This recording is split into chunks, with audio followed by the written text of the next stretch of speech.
পালিয়ে গিয়ে হাসিনা ভারত থেকে ষড়যন্ত্র করছে এমন মন্তব্য করছেন বিএনপির মহাসচিব মির্জা ফখরুল ইসলাম আলমগীর।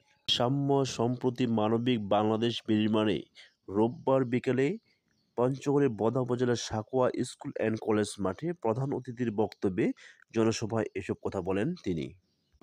মহাসচিব বলেন, গত ১৫ বছরে কেউ ভোট দিতে পারেন নাই। আমরা সকলের জনগণের ভোটের অধিকার ফিরিয়ে দিতে চাই, দেশকে গড়ে তুলতে চাই। শেখ হাসিনা নির্বাচনের নাম করে ক্ষমতায় যায়, পরে গুম খুন করে হাসিনা জোর করে ক্ষমতায় ছিল। এটাই হচ্ছে ফ্যাসিবাদী সরকার। বদা দেবীগঞ্জ উপজেলা ও পঞ্চগড় পৌর শাখা বিএনপির এ সমাবেশের আয়োজন করে।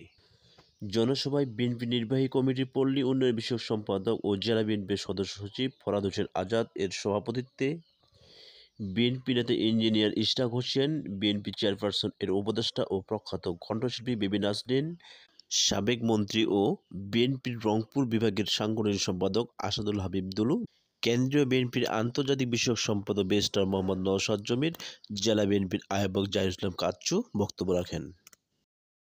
জুলাই আগস্টে নির্মমভাবে সাধারণ জনগণকে হত্যা করার জন্য খুনি হাসিনাকে এই ভারত সরকারকে খুনি হাসিনাকে ফেরত দিতে হবে, যাতে তাকে আমরা বিচারের কাঠগড়ায় দাঁড় করাতে পারি এবং প্রত্যেকটি হত্যাকাণ্ডের জন্য তার বিচার এবং শাস্তি নিশ্চিত করে। মানুষ শাহাদাত বরণ করেছিল, যে চেতনা ছিল সেই চেতনা স্বাধীনতা পরবর্তীকালে ভুলুণ্ঠিত হয়েছে।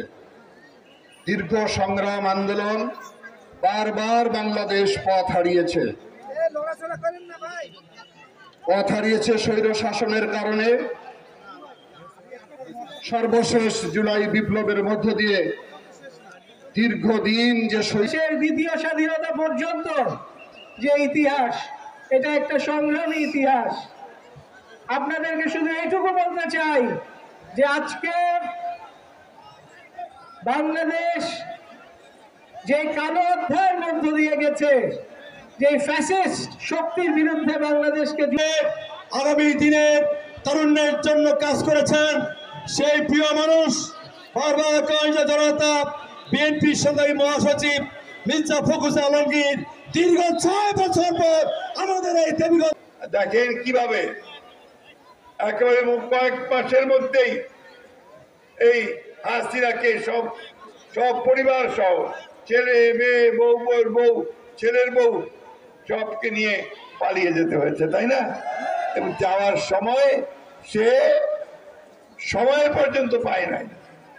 তাকে গিয়ে যখন সেনাবাহিনীর লোকেরা বলেছে যে আপনি দুটো চয়েস আছে আপনার, আপনি দুটোর মধ্যে একটাকে বেছে নেবেন, সেটা হচ্ছে যে চতুর্দিক থেকে যে জনগণ আসছে উত্তাল সমুদ্রের মতো, তাদের দ্বারা পিষ্ট হবেন নাকি যার মাথার জন্য পালিয়ে যাবেন। সেই নেত্রী যিনি সবসময় বলতেন যে আমি পালাই না, আমি ভয় পাই না, আমি মুজিবের বেটি, আমি পালাই না, বলতো না? কিন্তু সেই মহিলা তখন জীবন নিয়ে তার নেতা কর্মীদেরকে ছেড়ে দিয়ে সমস্ত সারা দেশে যে অসংখ্য আওয়ামী লীগেররা আছে তাদেরকে বিপদে ফেলে দিয়ে সে পালিয়ে গেছে, তাই না? এই অঞ্চলে তো অনেক মানুষ আছেন যারা আওয়ামী লীগ করতেন, তাই না ভাই? এখন তাদের কি অবস্থা? সে নেতৃত্ব তাদের দেখার নাই, সে নেত্রী পালিয়েছে, তাদের নেতারা পালিয়েছে, তাদের নেতা যারা ছিল তারা এখন বন্দী হয়ে গেছে দুর্নীতি করার দায়ে, তাই না? তো এই হচ্ছে পরিণতি ফ্যাসিবাদের, এই হচ্ছে পরিণতি যারা আপনার জোর করে ক্ষমতায় টিকে থাকতে চায়।